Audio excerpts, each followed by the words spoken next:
ഈശോയിൽ ഏറ്റവും സ്നേഹമുള്ള വലിയ സഹോദരങ്ങളെ, ബഹുമാനപ്പെട്ട സിസ്റ്റേഴ്സ്, പ്രിയ സഹോദരി സഹോദരന്മാർ, പള്ളിയിൽ ഈശോയുടെ തിരുമരണത്തിൻ്റെ ദിവ്യമായ അനുസ്മരണത്തിനായി നമ്മൾ ഈ ദേവാലയത്തിലായിരിക്കുകയാണ്. ജെറുസലേമിലെ സ്ത്രീകളോട് ഈശോ പറഞ്ഞ വാക്യം ഈ മനോഹരമായ ദിനത്തിൽ നമ്മളോട് പറയുന്നുണ്ട്. നിങ്ങൾ എന്നെ ഓർത്ത് കരയണ്ട, പക്ഷെ നിങ്ങളെയും നിങ്ങളുടെ മക്കളെയും ഓർത്ത് കരയുന്നത്. ഈ പീഡാനുഭവത്തിൽ ഈശോയുടെ വേദനയിൽ പങ്കുചേരാനല്ല നമ്മളിവിടെ വന്നിട്ടുള്ളത്. അതും ആവശ്യമാണ്. കരൾ അലിയിക്കുന്ന വിധത്തിൽ കർത്താവിൻ്റെ രൂപത്തിലെ കൊണ്ടുവരും അവിടുത്തെ രക്തവും എല്ലാം നമ്മെ സംബന്ധിച്ചിടത്തോളം ഹൃദയായി ഉണ്ടാക്കുന്നതാണ്. അതുകൊണ്ട് തന്നെ നല്ല മനുഷ്യരെല്ലാം നല്ലവരുടെ വേദനകൾ കാണുമ്പോൾ, മനുഷ്യൻ്റെ വേദന കാണുമ്പോൾ കണ്ണം നിറയും, കരളലിയും. അതൊക്കെ നമുക്കുമുണ്ട്. സ്നേഹത്തോടു കൂടിയ ആ കണ്ണീരുകൾ നമുക്ക് കർത്താവിൻ്റെ പക്കൽ സമർപ്പിക്കാം. എന്നാൽ കർത്താവ് നമ്മളോട് പറയുന്നത് അത്തരത്തിലുള്ള ഒരു സഹതാപ തരംഗം ഈശോയുടെ കുരിശുരൂപവും അതുപോലെ അവിടുത്തെ പ്ലാസ്റ്റർ രൂപവും എല്ലാം കാണുന്ന ഒരു സഹതാപ തരംഗത്തിന് വേണ്ടിയിട്ടല്ല. നേരെ മറിച്ച് നമുക്ക് നമ്മളെ പറ്റി ഓർത്ത്, നമ്മുടെ കാലഘട്ടത്തെ പറ്റി ഓർത്ത് നമുക്ക് അറിയേണ്ടതുണ്ട്.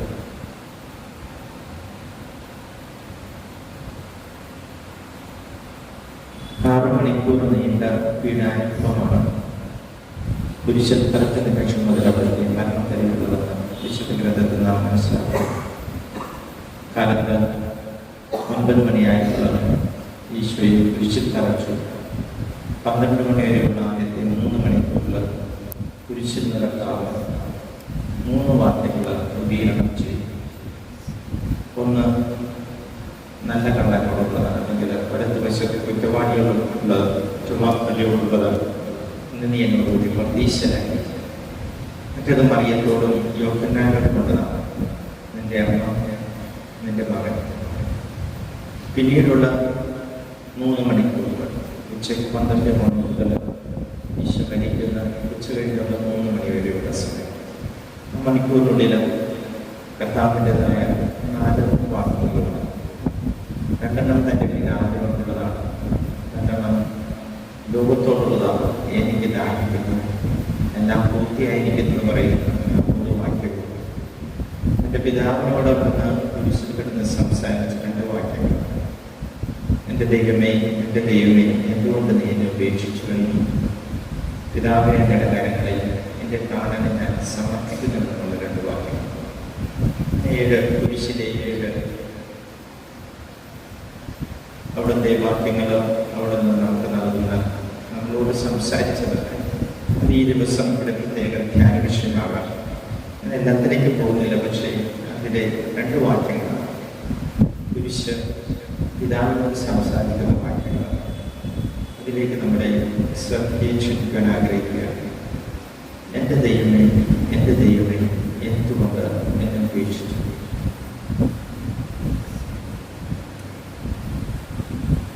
അന്ധകാരാവൃതമാകുന്ന കുരിശിന് ചുറ്റും അന്ധകാരമായിട്ടുള്ള യേശു തൻ്റെ പിതാവിനോട് ഉണർത്തിക്കുന്ന ഈ കുരിശിലെ വാക്യം. നീതിമാന്റെ രക്തം ദൈവത്തോട് ചോദിക്കുന്ന ചോദ്യമാണ്. നമ്മളൊന്നും നമ്മുടെ മക്കളെയും ഓർത്ത് കരയുവാനായിട്ട് യേശു ആവശ്യപ്പെട്ടത്. അല്പനേരം നമ്മൾ കർത്താവിൻ്റെ ഈ ശബ്ദത്തോട് ചേർത്ത് വാങ്ങിച്ചാൽ എല്ലാ ദിവസവും ഭൂമിയിൽ നീതിമാന്റെ രക്തം ദൈവത്തോട് ചോദിക്കുന്ന ചോദ്യമാണ്. ദൈവമേ, എൻ്റെ ദൈവമേ, എന്തുകൊണ്ട് നീ എന്നെ ഉപേക്ഷിക്കുന്നു എന്നുള്ള ചോദ്യം. ആദ്യമായി ആ നിലവിളി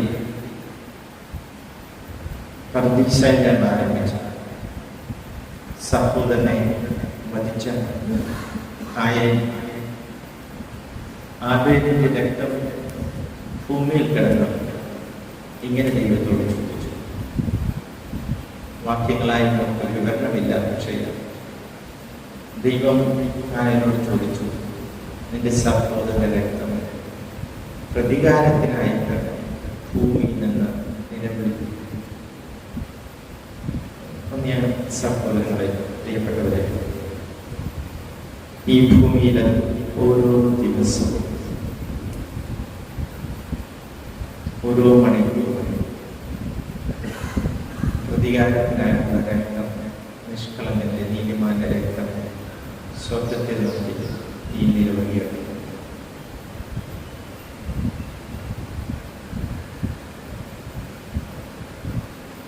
രക്തം വീണം നനയാത്ത എന്തെങ്കിലും മണിക്കൂറുകൾ നാം അധിവസിക്കുന്ന ഈ ഭൂമിയിൽ മഹായുദ്ധങ്ങൾ എല്ലാ ദിവസവും ഒന്നുകൊടുക്കുന്നത് തെറ്റ് ചെയ്തവരുടെയും തെറ്റ് ചെയ്യുന്നവരുടെയും പറയല്ല. ഈ കൊളാട്രൽ ഡാമേജ് എന്നൊക്കെ നമ്മൾ പറയുന്നത് പാർശ്വഫലം എന്നെ എത്തിത്തന്ന വിധത്തിൽ വിടുക രക്തത്തിൻ്റെ അളവല്ല.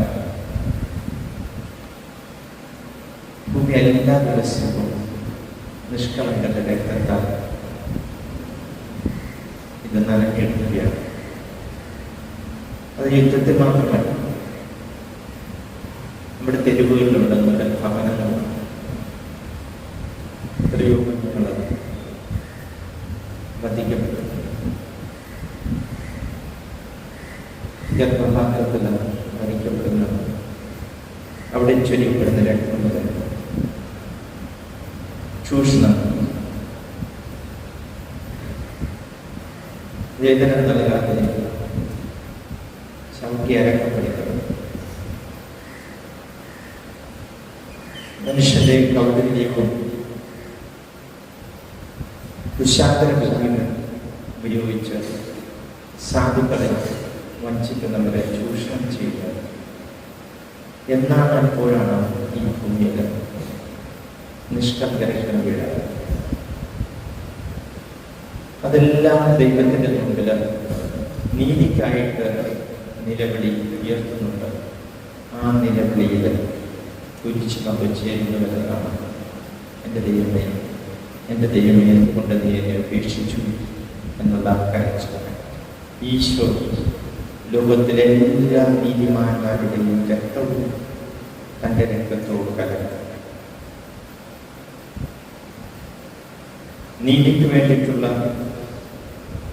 അവിടുത്തെ ദാനം, നീതിമാനായ നീതി സ്ഥാപനത്തിനായിട്ടുള്ള ഈ മുറവിളി, അത് വിശുദ്ധ കുരിശ് എന്നും നമ്മൾ ഓർമ്മിപ്പിക്കുന്നു. യേശുവിൻ്റെ രക്തം ഭൂമിയിലെ നീതിമാന്മാരുടെ രക്തത്തിൽ കലർന്നിരിക്കുകയാണ് എന്നത് എല്ലാ കണ്ണിയിലും യേശുവിലൂടെ പിതാവായ ദൈവത്തിൻ്റെ മുമ്പിൽ ദൈവത്തോട് ഈ ചോദ്യം ഉയർത്തുന്നുണ്ട്, എന്തുകൊണ്ടാണ് നീ ഞങ്ങളെ ഉപേക്ഷിച്ചു എന്നത്? ദൈവത്തരം നൽകിയിരുന്നല്ല ഈ 3 മണിക്കൂറിന് എനിക്ക് അഗാധമായ നിശബ്ദത,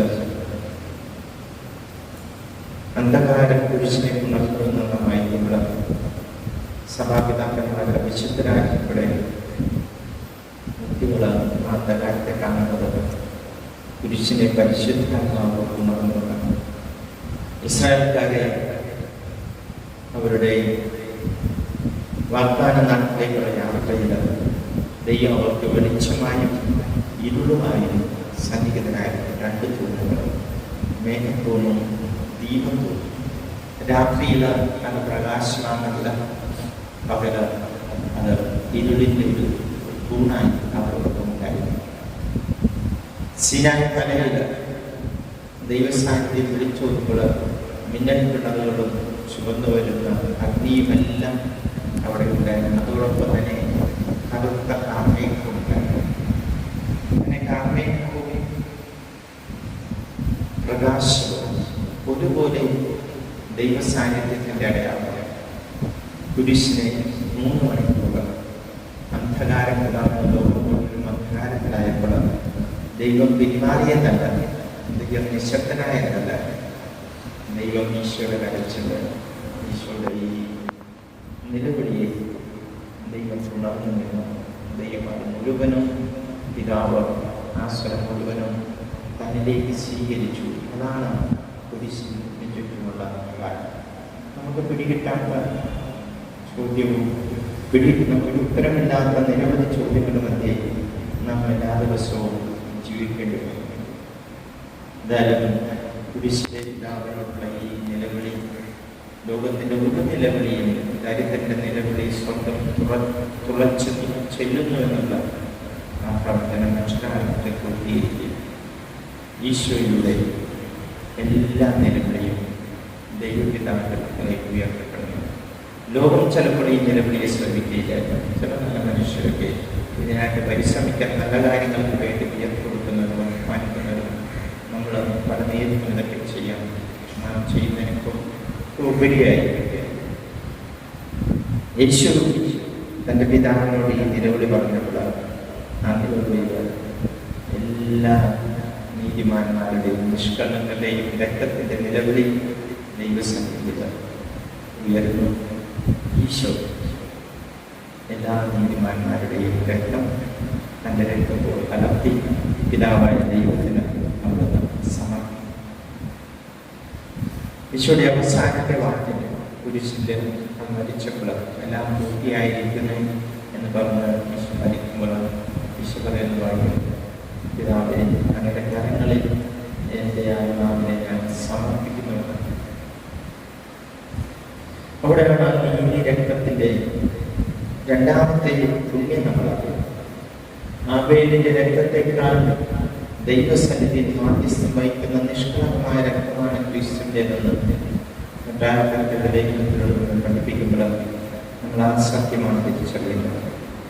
അപ്പം ആബേലിൻ്റെയും എല്ലാ നീതിമാന്മാരുടെയും രക്തം പ്രതികാരത്തിനായിട്ട് ദൈവസന്നിധിയിൽ നിലവിളിക്കുമ്പോൾ എൻ്റെ പിതാവേ എങ്ങനെ കരങ്ങളെ എൻ്റെ ആത്മാവിനെ ഞാൻ സമർപ്പിക്കുന്നു എന്ന് പറഞ്ഞ് ഈശോ ചൊരിയുന്ന രക്തം നമുക്കായിട്ടുള്ള അനുഗ്രഹത്തിനായിട്ട്, നമുക്കുള്ള പാപപരിഹാരത്തിനായിട്ട്, നമുക്കുള്ള അനുരഞ്ജനത്തിനായിട്ട് ദൈവസന്നിധിയിൽ സമർപ്പിക്കപ്പെടും. പ്രതികാരത്തിനായിട്ടുള്ള നിലവിളി ഒരു വശം, അത് ദൈവനീതി നടത്തണമെന്നുള്ള പ്രാർത്ഥനയാണ്. അതിനായിട്ടുള്ള അനിഷ്ടമായിട്ടുള്ള ആവശ്യപ്പെടലാണ്. എന്നാൽ എൻ്റെ പിതാവേ എങ്ങളുടെ കരങ്ങളിൽ എൻ്റെ പ്രാണനെ ഞാൻ സമർപ്പിക്കുന്നു എന്ന് പറയുന്നത് തെറ്റ് ചെയ്തവർക്ക് നമ്മൾ വരുത്തി കൂട്ടിയ തെറ്റിനെല്ലാം പരിഹാരമായി ഈ രക്തം സ്വീകരിക്കണമെന്നുള്ള നീതിമാന്റെ രക്തം കൊണ്ട് വരുന്ന അനുരഞ്ജനത്തിലേക്ക് വഴി തുറക്കുക. അതാണ് ഈശോയുടെ രക്തത്തിൻ്റെ ഫലവും നന്മയും. ലോകത്തിൻ്റെ തിന്മകളെ ദൈവം ശിക്ഷിക്കുമ്പോൾ കരുണയായിരിക്കണമേ എന്നുള്ള അവിടുത്തെ പ്രാർത്ഥന, ഇവർ ചെയ്യുന്നത് ഇവരറിയുന്നില്ല ഇവരോട് ക്ഷമിക്കണമേ എന്നുള്ള നമുക്ക് വേണ്ടിയിട്ടുള്ള പ്രാർത്ഥന. ആ കുരിശിലെ പ്രാർത്ഥനയാണ് എൻ്റെ പിതാവ് എൻ്റെ കരങ്ങളിൽ എൻ്റെ ആത്മാവിനെ ഞാൻ സമർപ്പിക്കുന്നെന്ന് പറയുന്ന ഈശോയുടെ പിതാവുമായിട്ടുള്ള ഈ സംഭാഷണം. മത്സര സഹോദരങ്ങളെ, എല്ലാ അനീതികൾക്കുമുള്ള മറുപടിയും പരിഹാരവും തെറ്റ് ചെയ്തവരെല്ലാം ശിക്ഷിച്ചുകൊണ്ട് മാത്രം സാധിക്കുമെന്നാണ് നമ്മുടെ സംവിധാനങ്ങൾ പലപ്പോഴും വിചാരിച്ചിട്ടുള്ളത്.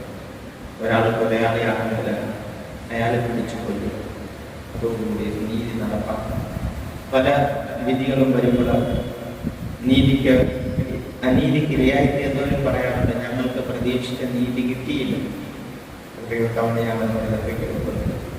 നമ്മൾക്കും അങ്ങനെ തോന്നാറുണ്ട്, ഒരുത്തനെ കൊന്നവന് കൊലപ്പേര് തന്നെ കൊടുക്കണം, എന്തിന് അവനെ കൊലപ്പേര് മാറ്റി മറ്റ് ലഘുശിക്ഷ മാത്രം നൽകി അവന് മാറ്റും. ഇതിലെല്ലാം നമ്മളിലും വല്ലാത്തൊരു ഹർഷവും അരിശമൊക്കെ നിറയാറുണ്ട്.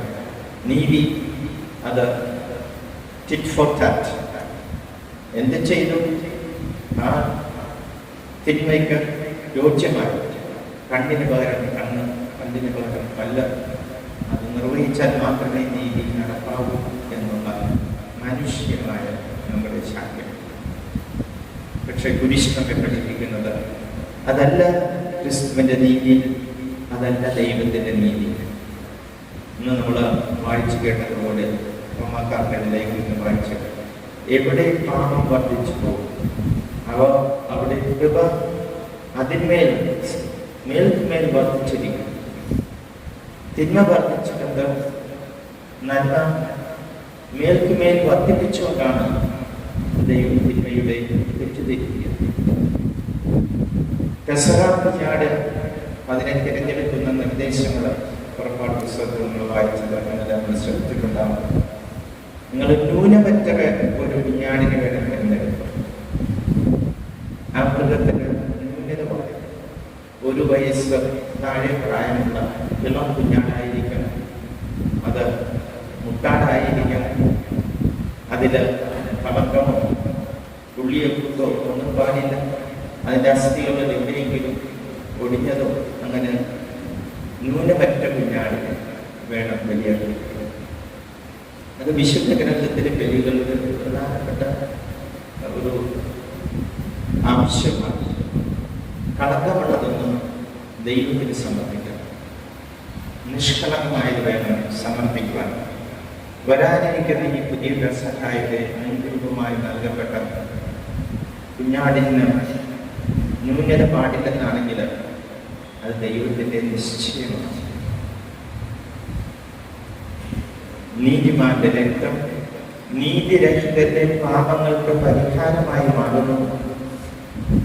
തിന്മയ്ക്കുള്ള പരിഹാരം നന്മ ചെയ്യുന്നവരുടെ ത്യാഗം തന്നെയാണ്. ഇത് ലോകത്തിലെ വിചിത്രമായി നമുക്ക് തോന്നാം. നമുക്കെപ്പോഴും ചെയ്യാനും മാത്രമൊന്നും ഇല്ല. എപ്പോഴും നമ്മൾ ദൈവത്തിൻ്റെ നീതിയുടെ മുന്നിൽ നമ്മൾ അതിനെ സ്കാൻഡലൈസ് ആകാം. പക്ഷെ ഇതാണ് കുരിശിന്റെ നീതി. ഈ രക്തം വഴിയായിട്ട് നമുക്ക് പിതാവുമായിട്ട് നമുക്ക് അനുരഞ്ജനം ലഭിച്ചിരിക്കുന്നു. മഹാത്മാഗാന്ധി പ്രതികാരത്തെ പറ്റി പറയുമ്പോൾ അദ്ദേഹം പഠിപ്പിച്ച വലിയൊരു സത്യമുണ്ട്. വിശുദ്ധ ഗ്രന്ഥത്തിലെ ഈശോയുടെ ബലിയുമായിട്ട് ചേർന്ന് നിൽക്കുന്ന സത്യം തന്നെയാണ്. നിങ്ങൾ കണ്ണ് കുത്തിപ്പൊട്ടിപ്പിച്ചവൻ്റെ കണ്ണ് നിങ്ങൾ കുത്തിപ്പൊട്ടിക്കുകയാണെങ്കിൽ, നിങ്ങളുടെ ഒരു കരം തകർത്തവൻ അവൻ്റെയും കരം തകർക്കുകയാണെങ്കിൽ, ഭൂമിക്ക് 2 കണ്ണുകൊണ്ടന്മാരും 2 കൈമുറിഞ്ഞവരുമാണ്. പ്രതികാരത്തിൻ്റെ ലോചിക ഒരുത്തിനെ പകരം കൊല ചെയ്തവനെ കൊന്നാൽ 2 കൊലപാതകം. തിന്മയെ തിന്മ കൊണ്ട് അല്ലെങ്കിൽ തിന്മയ്ക്ക് തത്തുല്യമായ നീതി കൊണ്ട് തിന്മയെ അവസാനിപ്പിക്കാമെന്ന് കരുതുന്നത് യഥാർത്ഥത്തിൽ ചാലി ചെയ്യുന്നുണ്ടാവും പ്രത്യക്ഷത്തിൽ. പക്ഷേ മുറിവ് നഷ്ടം വർദ്ധിപ്പിക്കുന്നതിൽ വിശുദ്ധ കുരിശ് അതുകൊണ്ടാണ് ഔഷധമായി അത് സുഖപ്പെടുത്തുകയും പുനർജീവിപ്പിക്കുകയും ചെയ്യും. നാം ഏറ്റുവാങ്ങിയ മാരകമായ മുറിവ് പാപമാണെങ്കിൽ, അത് അനുസരണക്കേട് പോലും വന്നതാണെങ്കിൽ, യേശു അനുസരണക്കേട് വരുത്തിയവരെ ശിക്ഷിക്കുകയും ചെയ്തത് തൻ്റെ അനുസരണം വഴിയായി അവിടുന്ന് അനുസരണക്കേട് പോലും വന്ന മരണത്തിൽ നിന്ന് നമ്മെ മോചിപ്പിച്ചു. അതാണ് ഈ കുരിശിൻ്റെ മഹത്വം. അതുകൊണ്ടാണ് കുരിശിനെ നമ്മൾ ആരാധിക്കുന്നത്. അതുകൊണ്ടാണ് നമ്മൾ കുരിശിനെ നോക്കി പറഞ്ഞത്. ഈ ദിനങ്ങളിലെ വായനകളൊക്കെ നമ്മൾ വായിക്കുന്നത് 6-ാം നൂറ്റാണ്ടിലെ സെന്റ് ഫിനാൻസ് അദ്ദേഹത്തിനുള്ള കവിതകൾ പറയുന്നത് പോലെ ഇതുപോലൊരു ലോകത്തിലില്ല.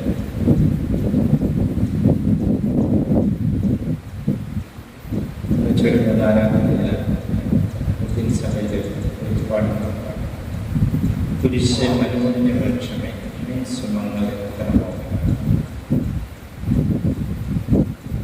മരത്താലെ വന്ന പാപം മരത്താലെ വിൽവാൻ മരത്തിന്മേൽ ക്രിസ്തു കയറി. പർദീസായ മരം പാപഹേതുവായി തീർന്ന മരം താല്പര്യം ഈ മരം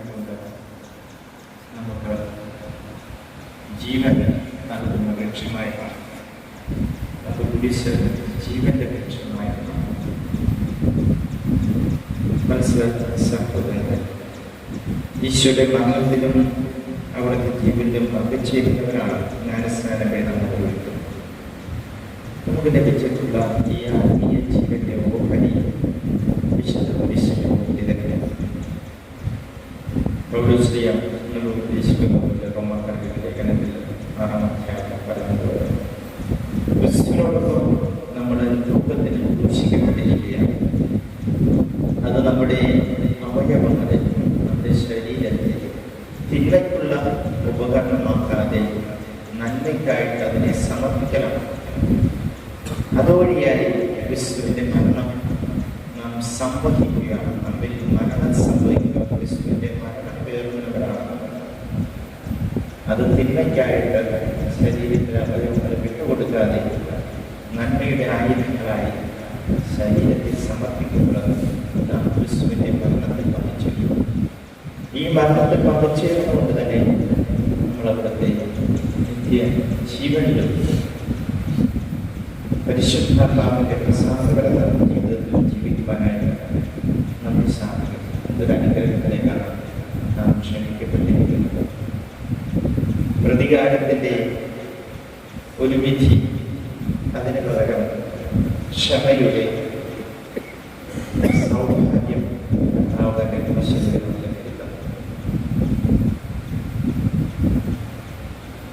കർത്താവിന്റെ കുരിശിന്റെ നീളവും വീതിയും എന്താണെന്ന് കൃത്യമായിട്ടൊന്നും നമുക്കറിയത്തില്ല. എന്നാലും നേരെ പറയാൻ മാനിക്കാവുന്നത് ഒരു 4 മീറ്റർ, 2 മീറ്റർ, 4 മീറ്റർ ലെങ്തും 2 മീറ്റർ വീതിയുമുള്ള ഒരു കുരിശ്.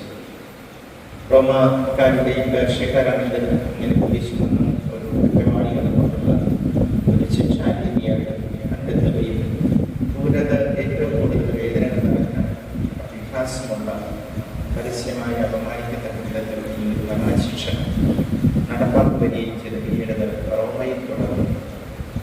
പലപ്പോഴും അവർ ചെയ്തിട്ടുള്ളത് അധികം മരമൊന്നും നഷ്ടപ്പെടുത്താതിരിക്കാൻ വേണ്ടി ഒരു നെൽമരം പരസ്യമായിട്ട് ഒരു സ്ഥലത്ത് സ്ഥാപിച്ചിട്ടുണ്ടാകും. തിരശ്ചീനമായിട്ട് റോഡിൽ വെച്ച് കൊടുക്കുന്ന ഒരു മരം, അതാണ് മരണശിക്ഷ വഹിക്കുന്ന ചുമക്കേണ്ട കുരിശിന്റെ ഭാഗം. അവൻ്റെ ഇരുകരങ്ങളും ബന്ധിക്കുന്ന റോഡിൽ ബന്ധിച്ചിട്ടുള്ള ഈ തിരശ്ചീന ഭാഗം അവസാനം അവിടെ സ്ഥിരമായി നിലകൊള്ളുന്ന ആ ലംബം വൃക്ഷത്തിലേക്ക്, മരത്തിലേക്ക് അടിച്ച് അവിടെ വലിച്ചു കെട്ടി ആണികളോട് തുളച്ചും അതല്ലെങ്കിൽ കെട്ടിയും അങ്ങനെ പരസ്യമായി തൂങ്ങിക്കിടന്ന് അനേകം മണിക്കൂറുകളോട് ശ്വാസം ഹൃദയം പൊട്ടി മരിക്കുന്ന ക്രൂരമായ മരണങ്ങളാണ്. കുരിശിലെ മരണം ഏറ്റവും പീഡകൾ നിറഞ്ഞ മരണമായിട്ട് അങ്ങനെ ചരിത്രം കാണുകയും ചെയ്യും. ഈ വൃക്ഷത്തിന്റെ നീളമുയരവും ഞാൻ പറഞ്ഞത് യഥാർത്ഥത്തിൽ പ്രത്യക്ഷത്തിൽ ഇതൊരു ചെറിയ മരക്കഷ്ണമാണെങ്കിലും ഇതുപോലൊരു മരം ലോകത്തിൽ ഇതുപോലൊരു മരം ലോകത്തിൽ കുരിശാണ് ഭൂമിയിലെ ഏറ്റവും വലിയ വൃക്ഷം. അത് ഏറ്റവും വലിയ വൃക്ഷമാകുന്നത് അത് ഭൂമിയെ സ്വർഗവുമായിട്ട് അതിൻ്റെ നെമ്പം ബന്ധിപ്പിക്കുന്നതാണ്.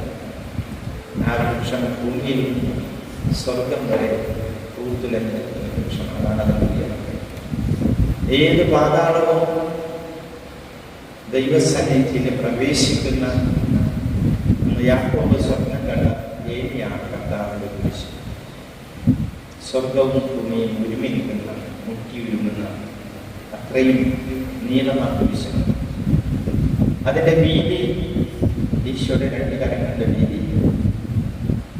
ദൈവത്തിന് എത്രമാത്രം നമ്മെ സ്നേഹിക്കാമെന്നും ഉണരാമെന്നുള്ള അവിടുത്തെ സ്നേഹത്തിന്റെ വീതിയാണ്.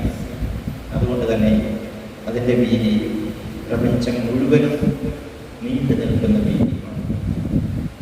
ഇതാണ് കുരിശിന്റെ വലിപ്പവും അതിൻ്റെ നീളം ഭൂമിയെ സ്വർഗമായിട്ട് ബന്ധിക്കുന്നു. അതിൻ്റെ വീതി ലോകത്തെ, പ്രപഞ്ചത്തെ കൂട്ടിച്ചേർന്ന ആനന്ദിച്ചു. ഈ ആനന്ദം ആരും തുറക്കല്ല എന്ന വിശുദ്ധ കുരിശ് നമുക്ക് ഈ ലക്ഷ്യത്തിൽ മത്സരങ്ങൾ. അതുകൊണ്ടാണ് ജന്മാന്തരങ്ങളിൽ ഈ കുരിശിന്റെ തണലിൽ നമ്മൾ അഭ്യർത്ഥിക്കുന്നത്. നാം വേണ്ടത് വെച്ചാലും ഈ കുരിശിന്റെ അടയാളത്തിലൂടെ നാം രക്ഷ പ്രാപിക്കുള്ളൂ എന്ന് നമ്മൾ വിളിച്ചു.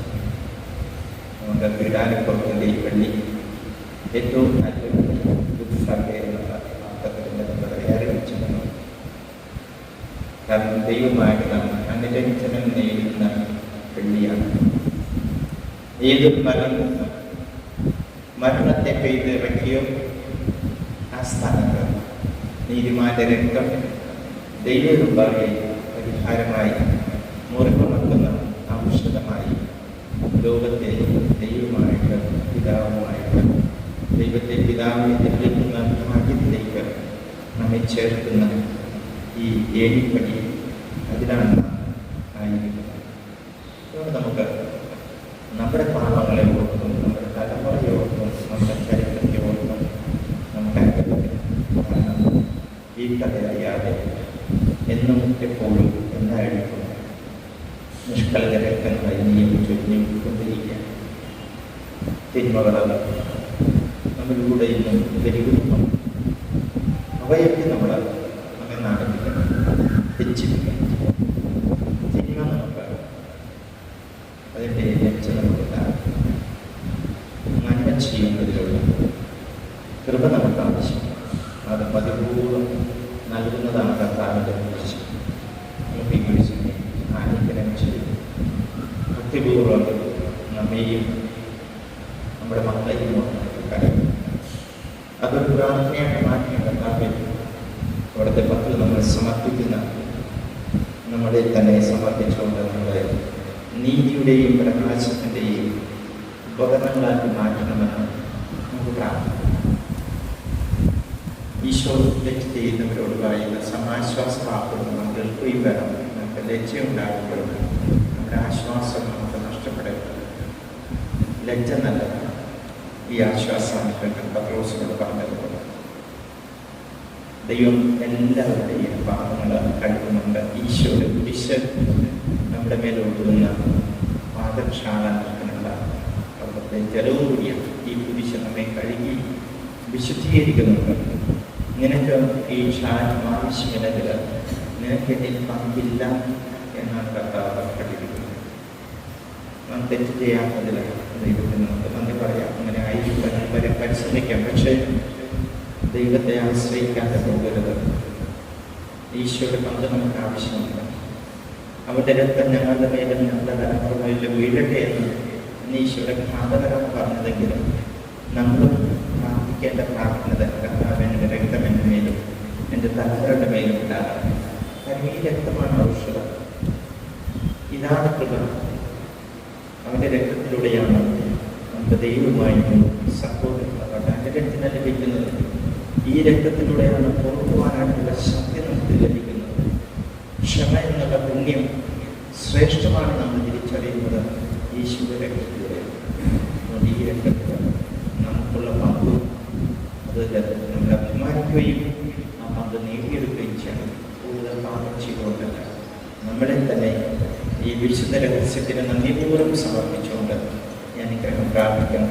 പീഡാനുഭവത്തിലെ ഈ വെള്ളി, ഈ നല്ല വെള്ളിയിൽ ഈശോയുടെ പ്രാർത്ഥന നമ്മുടെ പോകുന്നത് നീതിക്ക് വേണ്ടിയിട്ടുള്ള പ്രാർത്ഥനയും നമ്മുടെ പാപങ്ങൾ തുറക്കണമെന്നുള്ള പ്രാർത്ഥനയും എല്ലാറ്റിലും ഉപരിയായിട്ട് പിതാവിന്റെ കരങ്ങളിൽ എൻ്റെ പ്രാണനെ സമർപ്പിക്കുന്നു എന്ന് പറഞ്ഞ് ഈശോ നമുക്ക് നൽകുന്ന ഈ പാപപരിഹാര സമർപ്പണത്തിൻ്റെ ഓഹരിയെ നമുക്കുണ്ട്. ദൈവം നമ്മെ പുനരുദ്ധാനത്തിൻ്റെ പ്രകാശത്തിലേക്കും സന്തോഷത്തിലേക്കും ഈ കുരിശിൻ്റെ പാതയിലൂടെ എത്തിച്ചേരുവാൻ ഇടയാക്കാൻ പ്രാർത്ഥിക്കുകയും ആശംസിക്കുകയും ചെയ്യും.